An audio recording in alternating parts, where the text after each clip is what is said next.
Hello people, welcome back to We Are Tottenham TV. It is another preview day, the last group stage game of the Champions League at Eintracht Frankfurt, which we'll get into all the nitty gritty of this situation a bit later on in the stream. How are we feeling? Another day in paradise, the Tottenham Hotspur Football Club. I really hope these players missing are okay and they're not injured. If they are, it's bad news. We'll get into it, but not a great start to the day, is it? Still very quiet on the transfer front. It's not particularly great on that front. Every day just brings up another problem for Tottenham Hotspur.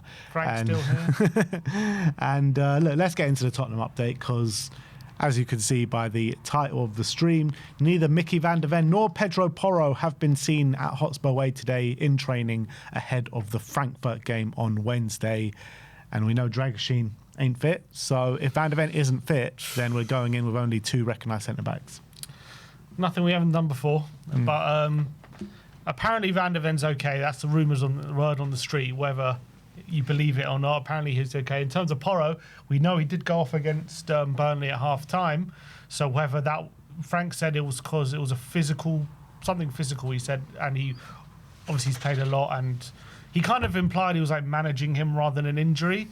But for me, maybe it's possible he picked up something, and that's something that we all kind of expected would happen, wasn't it? Because he's played so much football, not just this season and last season as well. He just never gets a rest. He plays every single game. He never gets rotated. And this was, if it is an injury, this was something that has just been waiting to happen. Yeah, absolutely. I've been saying it for ages. Pedro Porro is an injury waiting to happen with how we're overplaying him. Ange did it. Frank has continued to do it. But look, we do have two fullbacks that we could use this, Spence on the right and a doggy on the left. So it's not the end of the world on a one-off situation, but we need Pedro Porro moving forward. We can't have him out for any extended period of time. I mean, our whole attack seems to be based around him. So yeah. I think from that point of view, maybe, but I'm also thinking maybe similar to like how we were so reliant on Kudus, then like when he went out for a few games, it improved slightly because we just weren't so reliant on him. Yeah. Maybe it'll be the same with Porro. And you also have to acknowledge in the second half against Burnley, I thought Spence actually looked a lot better on the right-hand side than he did on the left. And actually, the dynamic with him and Odebear on that side looked all right in the latter stage of that game. So maybe there's something to look at there. But let's just hope these injuries aren't too bad. At the end of the day, we need everyone at the moment. We've got so many injuries. We can't afford for any more players to get injured. So let's hope they're all right. We'll know more about it when Frank talks later. Hopefully he clears a few things up. But it's obviously not great news. Although it's important to know, George Sessions said last Champions League game that obviously the media only get 15 minutes to watch training. And he said as they were all leaving last week, because they initially reported that Xavi wasn't in training, and as they were leaving, Xavi actually came out the dressing room. So it is possible that Van der Ven and Porro joined the team once the media left. So we don't know for sure, but all we know is they weren't pictured in training. But Paulinho was, so that's good. Yeah, so last week and Ali Gold did say on that situation when there was those reports that Xavi's not in training and this one's not in training, that they could be in the gym. So that could be a solution, an excuse as well why they're not in training. But anyway, let's get into some transfer news. News breaking about Antonin Kinsky today. Matti Moretto says that West Ham are close to finalising the signing of Antonin Kinsky on a loan with an option to buy permanently. Ex-West Ham employee says Antonin Kinsky's move to West Ham is getting close. A loan with an option to buy is most likely. I mean, what is going on? Because we signed Kinsky, a year ago now? Mm-hmm. When we signed him, Johan Lang said, I've been to see him 12 times. This is a keeper for the future, but also that can challenge Vicario now. Most recently, I think in the early stage of the season, or maybe the back end of the season, there are reports saying that, Spurs are not happy with the development that Antonin Kinsky has been showing. But he's a young keeper. Like, surely he's got a future ahead of him. I don't understand the option to buy thing. Also, for me, why I understand loaning him to West Ham to give him more first-team experience to help him develop with a view of bringing him back. That's obviously within our interests. But if we're loaning him with an option to buy, then we're essentially letting him develop, then go to West Ham. If he is kind of improving and ready for the Premier League, then West Ham are going to benefit from that, not us. So I don't understand the benefit of us from loaning him at that point, unless we really don't want him and we think that he's not ready or he's not going to be good enough for us, and maybe he's pushing for a move, and maybe it's best to part ways at that point because he's not happy, or maybe there's something like that going on behind the scenes. But when you just look at it from an objective, what benefits Tottenham point of view, loaning him with an option to buy makes a lot less sense than loaning him with no option to buy. And then it kind of means if we are getting Hermansen in place, maybe that situation is going to be less temporary than we first thought, because maybe we're going to get Hermansen with a loan with an option to buy in return, and maybe there's going to be a permanent swap at the end of the season, which also I'm not going to be in favour of. I think Kinsky obviously has shown good and bad things since coming to Tottenham. I think he's got a lot to work on, and he's still young for a goalkeeper, but he's obviously got some fantastic composure on the ball. I think he's also a confident keeper. He's good at coming for set pieces and stuff. He's not scared, but he definitely needed some refinement when it came to his shot stopping. I think he let things through him way too easily. And so from that point of view, was he ready to start games in the Premier League right now? No. But I would have hoped after, if he was going to go to West Ham on loan, which implies he's going to be number one, or at least be the chance to be number one early on a loan deal, if you go there to develop and then come back to Tottenham and either he's ready or he's can be more trusted to play certain games next season, that will benefit us. But also we're now potentially benefiting a rival, and not only that, a direct rival potentially in a relegation battle. And this is what I was saying before. Are Tottenham serious? Do they take this threat seriously about relegation? I think a move like this would suggest no, because we're potentially permanently benefiting a rival right now, especially in the short term. We're giving him an option to buy, and there's with no upside really for Tottenham. So why are we allowing this to happen in that sense? I think it's ridiculous. I really think it's ridiculous. I thought, send him there on 6 months, let him develop, get some first team football, acclimatise to the league a bit more, grow up a bit more, and get some experience behind you, and come back and, try and fight for your place at Tottenham. But it seems as though they don't want to keep him. It seems as though that they, after a year, that kind of faith has gone with Antonin Kinsky. And I feel like a year's not long enough. When you've scouted him so thoroughly and so heavily, and you think this guy can be the future, and you think he can even challenge Vicario, how are they throwing it all away just after a year with such a young keeper? I just don't understand it. According to this journalist, Tottenham are about to make a shock move for Wolves keeper Sam Johnston. Mate, this club is in the mud. Didn't we go through this? And then we ended up getting Forster, didn't we? Yeah. So we come back to the whole Sam Johnston thing. He's played a few games for Wolves this Hasn't season. he started the majority of the season for Wolves, and then Sarr earned his place back? I think it's been a bit mixed. Yeah, he was starting quite. There was a period in the season he was starting. Yeah. God, Sam Johnston. We're back there again. We're so in the mud, man. We're so in the mud. We're selling. Well, we're giving Antonin Kinsky to West Ham. Go. You know what? You think he's the keeper? Maybe he can help you fight relegation when we're the ones in the relegation battle with them. And we're saying, you know what? If it goes well as well, you can have him. You can buy him off us, and then we'll just go get Sam Johnston, a guy that's pretty much all but relegated. Like, what are we doing here? Seriously, what are we doing? Makes no sense to me, and I think that goes to show that the club are looking at the situation where they'll happily kind of improve a direct rival in this kind of period of the season where maybe Kinsky could relegate Tottenham. Imagine. This is what I was saying to you the other day. I was actually talking about the fans, but it might be the case within the club. I don't think they're taking this threat of where we're in seriously. No. They're not at all. Like, this is actually even more worrying now, because look, I know Kinsky's not going to probably play a part for Spurs from now to the end of the season, so from that sense, it doesn't really matter too much. First of all, if Vicario gets injured, we are, more screwed than if he was to get injured and Kinsky's here, because I think I'd prefer probably Kinsky than Sam Johnston right now. However, they are not taking this threat seriously. They are literally just trying to help a direct rival. It makes no sense. But yeah, and at least if it's only a straight loan, at least we get some benefit from that. But because he's coming back.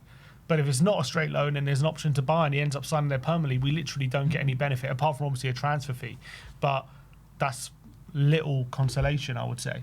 So, I mean, I don't know how much the option to buy. I imagine it's the same price as what we paid for him. I don't think it'll be much higher than that. Yeah, something around 10 to 12 million, something around that. So that's what we paid, yeah. So I don't see it being too different, to be honest. I'll be shocked if it's much higher than that.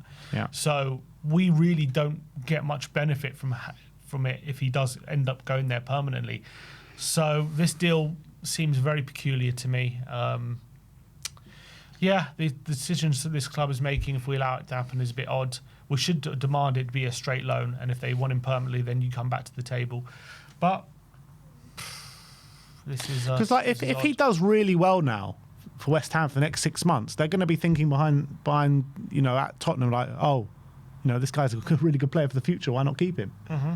Absolutely, makes no sense, especially of a keeper that age. Like, you've spent all this time scouting him. Johan Lang went out to Czech Republic 12 times to see him play, and they made the decision, this guy's the guy for the future. Yeah, Lang went to Czech Republic 12 times. Vinay had 100 manager shortlist with 30 bullet points and whatever, and chose Frank. I think at some point you got to start looking at decision making, what choices they're making, and whether we can trust their judgment at this point, because they've got all these kind of very vast processes with lots and lots of criteria, and it seems as though with all of that in place, they make the wrong decisions. They pick the wrong people. So maybe either their processes are wrong, or their conclusions are wrong, or whatever. Something's going on behind the scenes here. Yeah, absolutely. Or maybe it's just the case that Kinsky, we like Kinsky, but he's really unhappy and just is forcing a move. Maybe that is it. I don't know. Well, even if he's forcing a move, he's not forcing you to put an option to buy at the end of it. No. Like, you know what I mean? Like, do a straight loan and then reassess in the summer. Agreed. That's what I would do. All right, well, that's the Kinsky situation. There's more regarding the Luka Vuskovic situation. Florian Plettenberg says that Hamburg are fighting to secure another loan move for Luka Vuskovic, but Tottenham's clear plan is to bring him back in the summer. 18-year-old with an incredible season. Most recently, he has recorded the best dual success rate of all centre-backs in the Bundesliga, both in the ground and in the air. It remains to be seen what offers Tottenham will receive after the World Cup, as top clubs from England are also keen on him. Yeah, it's an interesting one with Vuskovic, because we've been told he wants to stay at Hamburg potentially for another year to play with his brother, and there's obviously an emotional connection there. And obviously, if you read his brother's story, what he's been through, I was actually watching a video about it yesterday. Apparently, this obviously his ban that he has, he's been banned for I think 4 years. Apparently, when he was banned, he was seen as like one of Hamburg's best players at the time, and it was also seen as like a massive injustice, the fact that he was banned, and all the harshness of the ban as well, considering players and other players in that position have been given a lot more lenient sentences. So obviously now he's coming back, and obviously Vuskovic being his brother and wanting to kind of support him and having this experience of playing with him, I can understand the appeal. But I guess the issue is twofold. First of all, what's best for him and what's best for Tottenham, because in terms of what's best for his development, is staying at Hamburg for another year the best course of action, because he's done fantastically well this season, and maybe he's ready for an even bigger challenge, maybe either a better Bundesliga club, or even a club in England, or even a club in another league at a higher level, which I think there'll be a lot of interest. Is it best for Tottenham he comes back into the first team because he's so good? Could he be part of the first team next season, and we could actually use him as well? So that's that point of view as well to think of Vuskovic. So it's like, what's best for Tottenham, the first team? What's best for his development, and what does he want? There's like 3 elements here, and whether they all line up, I'm not 100% sure. But obviously, if he's kind of pushing to stay at Hamburg and he's adamant he wants to do it, I'm sure it's still going to help his development being there, but maybe it won't accelerate it as much as kind of the constant progression he's been making has really accelerated his development in really nicely. So I think if he was to get a better team, that would accelerate it more. Now, staying at Hamburg, I wouldn't say it stagnates it, but maybe it doesn't accelerate at the same rate that he has been. That's the fear, I guess.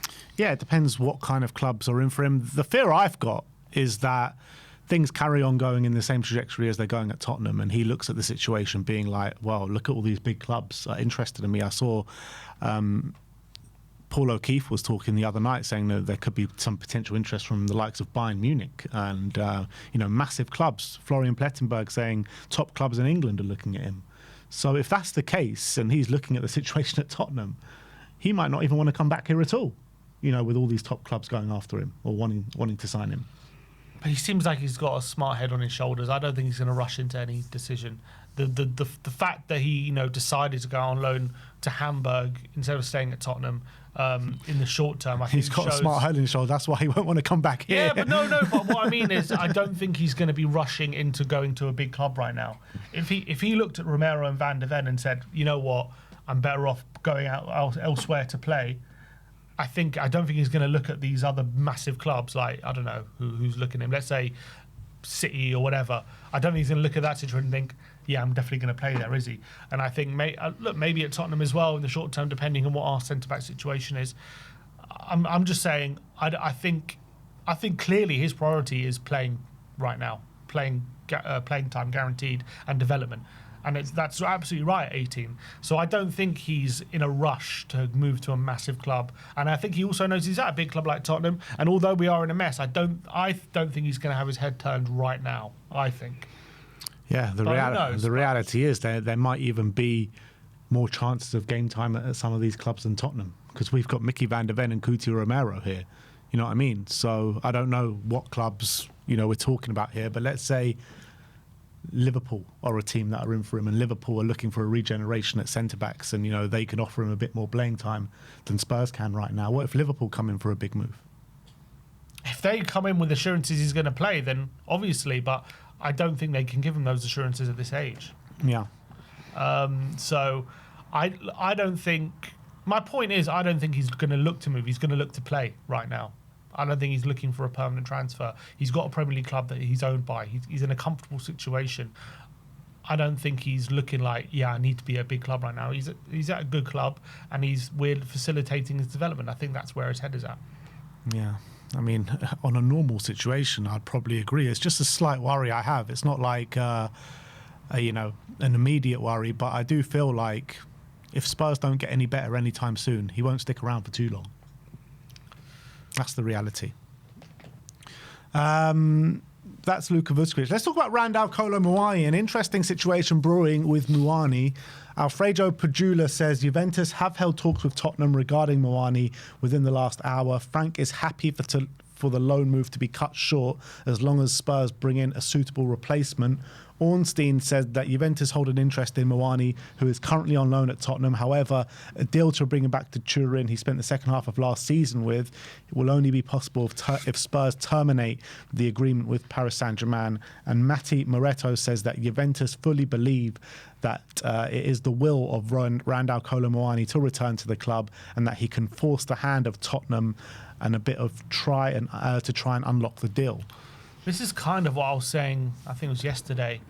Have Juve got in his ear? I was kind of hypothesising that, and it seems as though that's the truth. They have got in his ear, and they're like, look, if you kind of try and force this move, we can make it happen. He wants to go back there. He was happy there. Juve were happy with him. So that seems like everyone wants it, but it's whether a deal can be done there. Unfortunately, this kind of plays into what people have been seeing on the pitch with his body language and lack of effort and seemingly unhappiness at being at Tottenham, especially since the January transfer window has opened. So I think Juve have turned his head about, come back here and we'll get you playing again and you'll be in a happier place. He wants to go back there. He's clearly not happy here.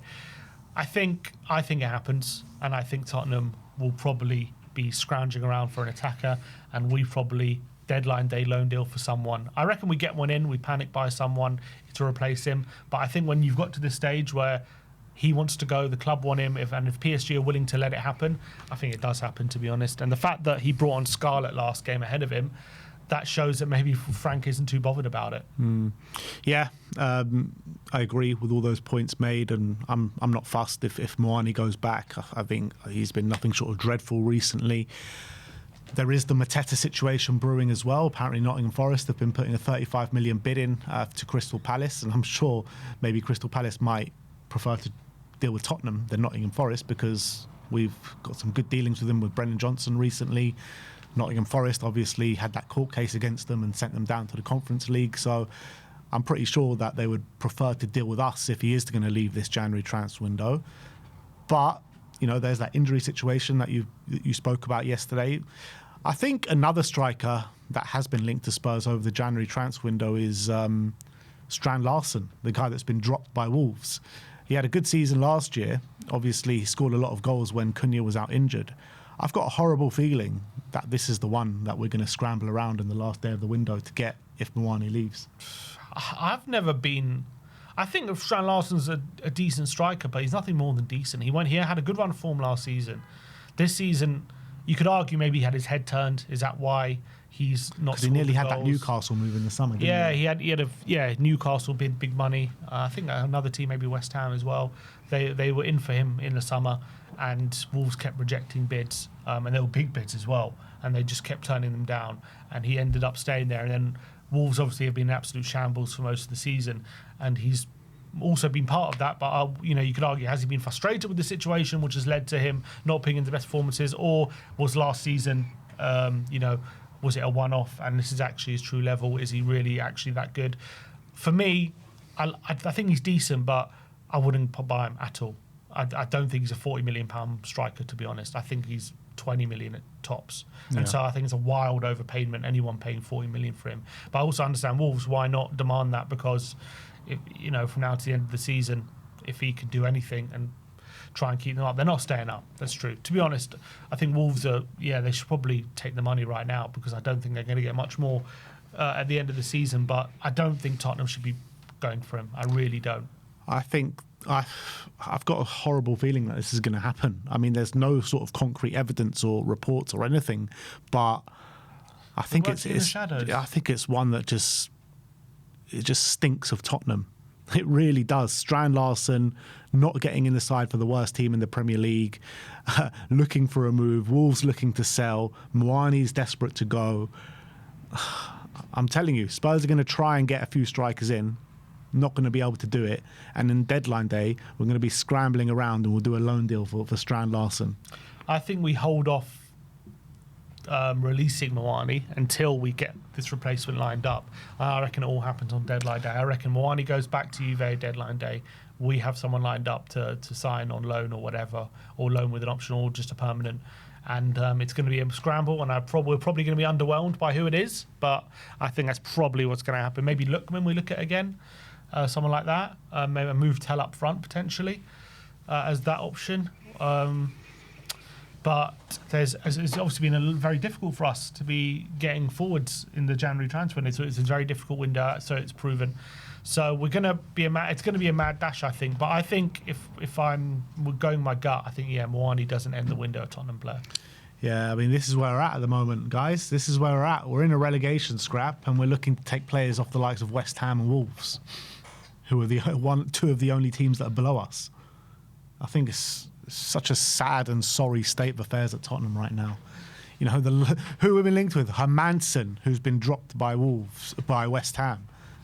They bought him in the summer as number one, dropped after a few games. Spurs looking to bring him in. Sam Johnston, been in and out of the Wolves team, who are the worst Premier League team so far this season. Somerville, before when we were linked with him, he had 1 goal all season. Now he's got 2. It's just like, this is what I've always said. What are we doing? It's what I've always said about January. Like, the only players who are really attainable at a fair price are players who are out of favour for their clubs, and so you can get them, or maybe players who are right down the bottom, and maybe they're planning for relegation. You maybe get players at a fair price. But when it comes to players who are starting for good clubs or decent clubs, you're obviously going to have to, or either you pay a release clause if it's available, like City did with Semenyo, or you sign a Guehi with 6 months left on his contract when for 25 million, where you can get him free for 6 months, or you have to wildly overpay, and that's the situation in January. And that, I don't know what we do about that. Who are we wildly overpaying for? Is Ndiaye still an option, or is that off the table? Like, we always talked about that, but that never really materialised, did it? I think what Spurs should do, they should try to go get Dusan Vlahovic. If Juventus are bringing in Muani, That's more competition for Vlahovic. They've got Jonathan David as well. Surely one of those strikers. Yeah, exactly. Surely one of those strikers are on the market if Muani goes back. I'll take a loan deal for one of them. So I think you got to try and do one of those deals of Vlahovic, Jonathan David, or even an Openda. One of those three. If only we had some Juve connections. Oh, Come on, Fabio. One last ride. One last call. He's still with us until the end of the window. Is he still making calls for us or what? Is he involved? Fabio? Frank says Fabio is working very hard for Tottenham Hotspur whilst Fiorentina sign the world. One last mad call. Get that phone out, Fabio. Yeah. Get one of those deals done. All right, well, that's that situation. Gazzetta Italia reporting that Tottenham have identified Mile Svillar as the potential replacement for Guillermo Vicario in the summer. The 26-year-old who was named best goalkeeper in Serie A last season. Roma are set to hold out for £61 million for the informed goalkeeper. So it's been widely suggested that, he's backed up his form from last season and still one of the leading goalkeepers in Serie A. I can't lie, I haven't seen him play, but last time we reported it, you said about the Manchester United mistake. Yeah. Literally, I went on X after that stream. That's the first thing that came up. I swear they're listening to us. But seems like a very good keeper. Yeah, and to be fair, I've looked him up a bit more. It seems like he's gone really from strength to strength over the last few years. So, Serie A Goalkeeper of the Year, we have some experience with that. I think Vicario was first or second when we signed him, but he was up there, Vicario. So, I mean, Vicario was great when he first joined, and then it's turned out we needed improvement. You know what's interesting about Vicario, though? Not his kicking. That's not interesting. No, that's not interesting. But I've seen a lot of things said about Vicario, which were very similar to what people were saying about Raya when he was at Brentford about these long shots and stuff. And Raya was seen as having like a big weakness when it came to long shots when he was at Brentford, but it seems to have cleared up a bit since he's been at Arsenal. And now Vicario, obviously under Frank, has seen us having this big, like, we keep conceding long range goals. Like, I wonder if something to do with the fact that we just allow so many long range efforts from decent areas rather than how bad they are from shooting from long range. I think there are some comparisons to be had, but because I don't remember him having this problem like before. But I mean, that's not the biggest issue for me. The biggest issue for me is with the ball at his feet, and Raya never had that kind of against him. Like, for me, that's where his biggest flaws are, and that's what we need to upgrade on. Yeah, as long as Svilar is much better Vicario with the ball at his feet, that's the main thing. Yeah. I think the main thing with Vicario is I feel like under Ange didn't ask him to do anything too complicated with the ball, just get the ball and pass it to one of the centre-backs short. I think whereas Frank wants him to do like little dinks to the full-back and be super comfortable on the ball and go long to Solanke, for example, a lot and get him to take the ball under control. And that's kind of how Frank wants him. So he has to be a lot more comfortable on the ball than he did under Ange, even though they both use build-up. Both use their keepers in build-up. Frank wants a bit more from this keeper, I feel, than Ange did. So I think he's being exposed a lot more now. Yeah, look, I think his flaws on the ball were still there and prevalent under Ange. But yeah, this season it's definitely been highlighted more, and that's probably why. Let's talk about Andy Robertson. Dimarzio says that Kostas Tsimikas is expected to remain at Roma until the end of the season now and won't be returning to Liverpool as cover for Milos Kerkez, as this will have a direct impact on Andy Robertson's on-off move to Tottenham Hotspur. So Dimarzio is the only one kind of reporting this at the moment, but we did hear yesterday that the bid for the Wolves left-back from Roma had been rejected. But yeah, we haven't heard anything further. Yeah, I think it's one that's going to rumble on till deadline day. Again, this is one that can move very quickly. As soon as Roma find someone and a left back, then I think all the wheels will be very quickly in motion. They'll recall Tsimikas. Robertson has a deal agreed already, and it will all be finalised. So all relies on Roma finding someone, I guess. I know a 19-year-old Brazilian left back they could have on loan. Do the deal, man. Do the deal. Do the deal. Why not? I think it works for everyone. We get development. They get a left back.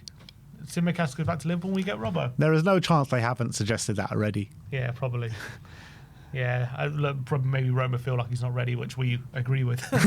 So that's one thing. But I wouldn't rule this one out, even though Dimarzio is saying that now. I wouldn't rule it out, but I'm not saying it's definitely going to happen. But I think it's one that can progress like within a day, and it's all done. Absolutely.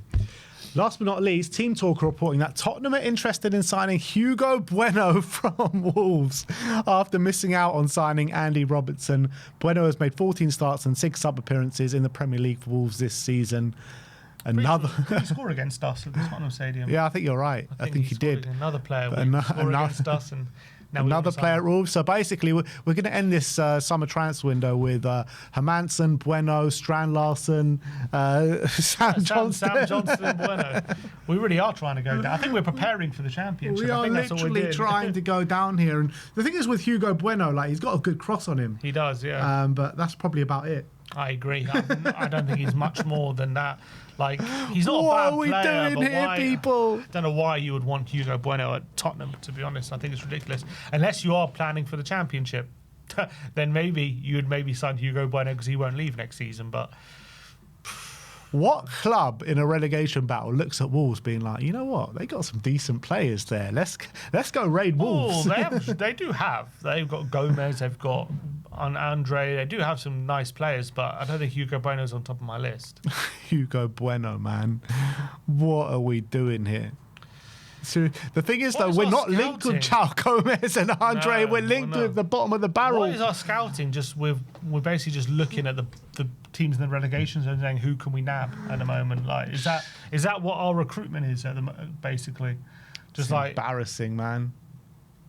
It's embarrassing. There's been a latest update from Fabrizio Romano regarding Randal Kolo Muani, saying Juventus are waiting to find out if Tottenham will let Muani leave. As of now, there is no green light from Tottenham. Yeah, so that's just Tottenham looking for another striker, really. Yeah, I think that's the case. I think when it comes to a number 9, again, similar to like a right winger potentially. I think going into the window, it probably wasn't a priority, a number 9, but I think it's now become one because the Muani situation, Richarlison's out for 2 months. We ain't going for wingers no more. Yeah, we don't even. It's crazy how our priorities have changed from. Our priorities in the window have been changing like daily. It's like going into the window, we wanted a winger, we wanted a progressive passer. Bentancur gets injured. All right, we need one of those players now. This one gets injured. All right, we need one of those players. You know what I mean? It's just madness. Now then we were saying like it's crazy. We have to get a right winger because we don't have any. Now I'm like, it's crazy. We have to get a striker because Muani's going. Richarlison's injured. Solanke's come back from a 6-month injury. Like now that's absolute priority. Now it's like, the whole team. We are a like club with literally no direction. This is what it looks like. And it's a good point someone makes in the comments. Like, at this point, we're just recruiting players that have scored against us. Literally. Somerville, Bueno. That's our recruitment structure. If you scored against us, you got a chance. That's the best agent you can have is score against Tottenham, apparently. You don't need an agent. Just score against us and bam, you've got a contract on the table, ready and waiting. It is embarrassing. Callum Wilson. He's on a free. Callum Wilson. He could be on a free. Look, West Ham, we're helping us. West Ham out. Let them help us Let's out take as well. Callum Wilson off their hands. He scored against us. Maybe we can go for Foster. People are saying in the comments, Eze's not getting a look in at Arsenal. He scored a hat-trick against us. Let's get him in. God. Anyone else? Who else has scored against us? For Eze? Who else has scored against us this season? Foster, last game, striker. We need one. We need a striker. Let's go for him. Oh my Let's God. Go for Lyle Foster. Jesus. Who scored the other goal for West Ham? Somerville. Somerville. Oh yeah, Somerville and Wilson. Robbie. Yeah, let's get him in. Anyone. Yeah, we concede to a lot of strikers, considering strikers haven't been scoring that many goals this season. Every time they come up against us, they score. Yeah. All right, look, that is the Tottenham update for today. Let me know in the comment section below your thoughts regarding all those fantastic news stories that we have just brought to you today. This isn't the update we wanted like a week out, 5 days out from the deadline day, is it? Yeah. But let's just hope we've got something cooking behind the scenes. Yeah, a week today, the deadline will be shut. So, I was listening yesterday to a podcast. They said at the moment, they said right now it's about a 2 out of 10 window. Yeah, I'd agree with that. Like, what have we actually got? We've got Conor Gallagher, which, look, decent signing, but nothing more than that. Who else did we bring in? Sousa. And Sousa. who's not ready. Who's not exactly? Who are looking probably to loan out soon. And we've got rid of our probably best goal scorer in Brennan Johnson. When we're complaining out we've got no goals in the team. Yeah, again, we've been through it, but I find that so odd. He's saying, Frank complains about not having the attacking players and we've got goals out of the team, and then he has let go of Johnson. Whatever you think of him, he's one who gets goals. And he complains as well about, we don't run in behind enough, our strikers. And then he lets go of Johnson, who's probably our best player running in behind. Like I said at the time, I don't understand. Like I said at the time, I don't really have an issue with letting Brennan Johnson go, but you cannot let Brennan Johnson go without a replacement in straight away. We're sitting here with less than a week to go till the end of the window, and we still don't have a replacement or any links of any players coming in. I was seeing people saying to me with Brennan Johnson, why are you going so mad of letting Brennan Johnson go? He's, we can upgrade on him easily. Well, where's this upgrade then? Where's this upgrade? Because Brennan Johnson was our top goal scorer last season. Everyone is complaining that we can't score goals. Our forward line don't score goals. And I'm saying Frank is literally directly complaining about an attribute that Johnson has. He says, we don't have enough players who run in behind. That's literally what Johnson does. We are in such a mess, man. So you can't sell him and then complain, we don't have what he brings. Yeah, and Frank was like, sometimes, you have to go through, what did he say? You have to go through short-term pain for long-term gain in terms of, and maybe once, you can get a good deal for Brennan Johnson, you got to sell him because we've been a poor selling club in the past. Right. We have been a poor selling club in the past, but you don't use that to your detriment. It's going to cost you a lot more if we get relegated, I'll tell you that. Yeah, short-term pain, relegation. What's the season of the Championship when we're winning the Champions League in 3 years' time? Yeah, the foresight of those parachute payments. Exactly. God. Ridiculous. Anyway, we got a Champions League game to talk about. Sweet reprieve. Exactly. Frankfurt away. Been there, done it, got the T-shirt. This time in the Champions League. We're going to go into our